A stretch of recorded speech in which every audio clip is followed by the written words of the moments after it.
Now, the Sons of Liberty show on the CB Media Network. Due to the graphic nature of this program, listener discretion is advised. We've been fighting a long time, and we have all lost so very much, so many loved ones gone. But you are not alone. There are pockets of resistance all around the planet. We are at the brink. Live from Central Virginia, it's Saturday night! Now we find ourselves facing a tyranny that has been infused with new blood, and it is rapidly becoming an engorged, hard tyranny. And yes, I know you better-minded listeners picked up on that not-so-subtle metaphor. I used it on purpose because a hard tyranny serves one purpose and one purpose only, to screw its subjects. No force, no attitude, no emotion, no nation, no person can hold any modicum of power, much less utter dominion over a sovereign individual, except through the sanction that is given by that individual.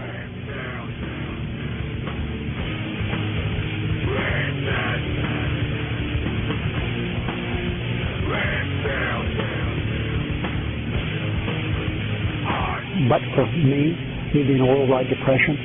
In doing so, we will honor the vows of our founders, who in the Declaration of Independence said that we are endowed by our Creator with certain unalienable rights, and among these are life, liberty, and the pursuit of happiness. This legislation will lead to healthier lives, more liberty to pursue hope and dreams and happiness. Federal government, yes, can and do most anything in this country.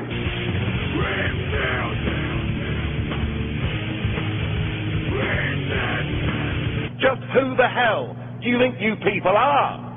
There's your dichotomy, folks. Do you want to be treated like children, or do you want to be treated like adults with brains of your own who can make your own decisions? That's the bottom line between new progressivism, which is really old communism, or conservatism, which is what started this great nation. Which hand are you going to choose? If you're listening to this, you are the resistance.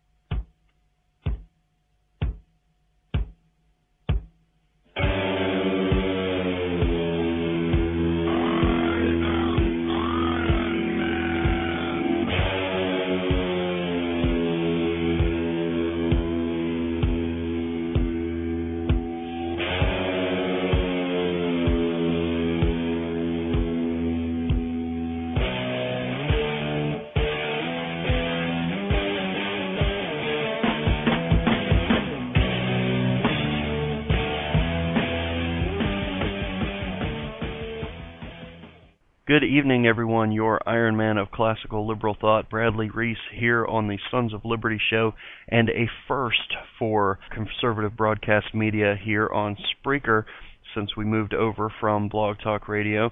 Finally able to get a guest on the show. We haven't figured out the call-in deal quite yet with Spreaker, but I pre-recorded this interview Wednesday night with musician Mark Scudder. Those of you familiar with the Sons of Liberty show know that I have interviewed authors, filmmakers, and musicians on the show before, and it's a great thrill to have Mark Scudder on the show tonight talking about his music, what he's doing to change the culture, and we've got some of his music embedded in the show tonight, so you get to listen to that as well. So a good treat for you lined up here on the Sons of Liberty show. Without further ado, let's get into it. We are joined here on the Sons of Liberty show by Mark Scudder, I guess I can't really call you a guitarist because you're doing the whole shebang. You're like a one-man band. Multi-instrumentalist is what they usually call other people who do that. So there we go. Yeah, musically multi-dexterous. How about that? Okay. Anyway, Mark Scudder is an interesting musician because he's kind of, grassroots, I guess, which resonates with his audience. Tea Party conservatives, etc. And the interesting thing is Mark has recorded one album actually online, doing the writing and production of music over live stream, and people can sit in on the sessions and watch and interact as it's happening. So it's basically a conference call jam session kind of deal with video, and Mark is actually in the process of recording a second album in much the same manner. And the cool thing is, now I can't remember if you were doing multiple angles on the first album with the cameras, but I know you are now.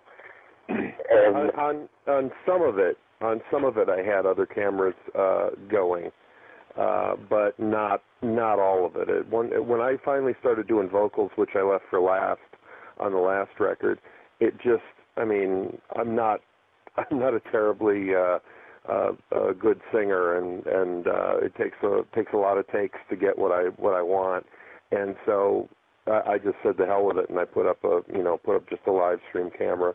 But a lot of the instrument sessions, the guitar and bass and keys and stuff like that, I did do multiple cameras. Cool. So that's and this is I was thinking about this earlier, and I didn't want. I was thinking about not bringing it up, but I'm going to anyway, just because I know kind of from watching your sessions and interacting, kind of your sense of humor. This is the way that Justin Bieber started out. and you're in upstate New York, which is kind of close to Canada, so anyway. First off, there are many talented musicians in Canada. We don't want to just kick Canada in the gut here by just saying Justin Bieber.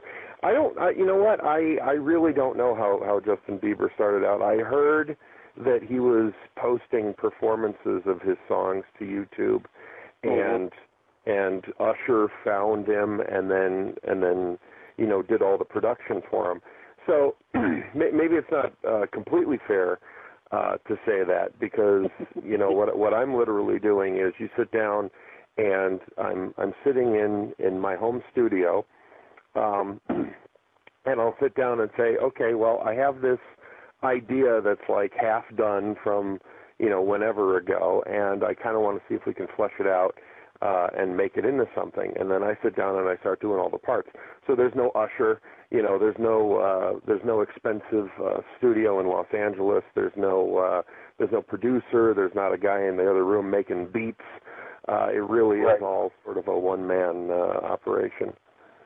Yeah, so it's basically Justin Bieber in that you're putting it on the internet yourself, and mixed in with a sort of Trent Reznor 9 Inch Nails kind of thing, where you're all of the music and the vocals and the lyrics is coming out of your head. He had an incredible DIY production ethic, early on, and I look at people like Devin Townsend now, who does it all by himself a lot of the time, and in his home. But Trent Reznor really was a pioneer in that way. And besides his politics, I've always sort of counted him as an influence. So I don't think my stuff sounds anything like that. But just the fact that he got down there and he did everything and he didn't take no for an answer is inspiring from a musical standpoint. Right. Yeah, and I've always looked at Trent Reznor the same way, that just having the wherewithal to say, well, I don't have a band to do all of the things that I want to do. I want my creativity to come out in a way that truly represents me and what I want to do with it. And you don't always have that dynamic in a band situation. So the DIY sort of effort is, it's a great way for you to get that creativity out and have it exactly how you want it. Because I know from being in bands in the past and, not going anywhere with them, but you know, I know just from being in bands, the creative process is, you know, you have an idea in your head going into the process and running it through 4 or 5 different sets of, you know, brains and hands and instruments. Yeah. You know, it always ends up coming out different on the other end. So there's a good and a bad side to that. I mean, it can go either way. And what I was thinking when you were talking about Trent Reznor is it used to be back when he got popular in the late 80s, early 90s, you know, people, you know, if you have all these ideas and no way to you know, get them out to people, you know, people used to say to you, well, why don't you join a band? And at least they used to say that. Now they say, well, why don't you go on American Idol? And it's like people don't understand that, you know, on American Idol, first off, they're looking for somebody thinner than me, for one thing.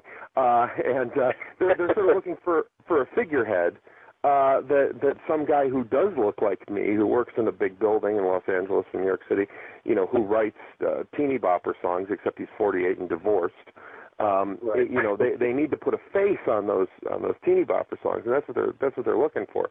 You know, occasionally they'll let one of these girls write, you know, a couple of songs, but essentially it's a game show to produce some buzz around somebody that they're eventually going to give material to. And a lot of, you know, and I understand that not everybody goes around with full albums playing in their heads, or the idea that you want to go someplace different with something. So I'm always looking for people, you know, like you, who can help explain that to people, because I know that we're sort of going into uncharted territory here with a lot of people. Right, exactly, and that's the thing, you know, with.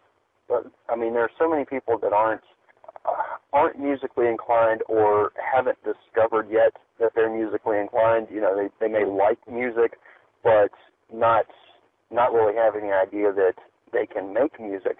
You know, I've had Jared Radnich on the show a couple of times. He's a phenomenal pianist out in California, and he's involved in a lot of projects to bring music to people. You know, he's got a community theater where they just bring people in from the community, just average people, and hand them an instrument and teach them how to play.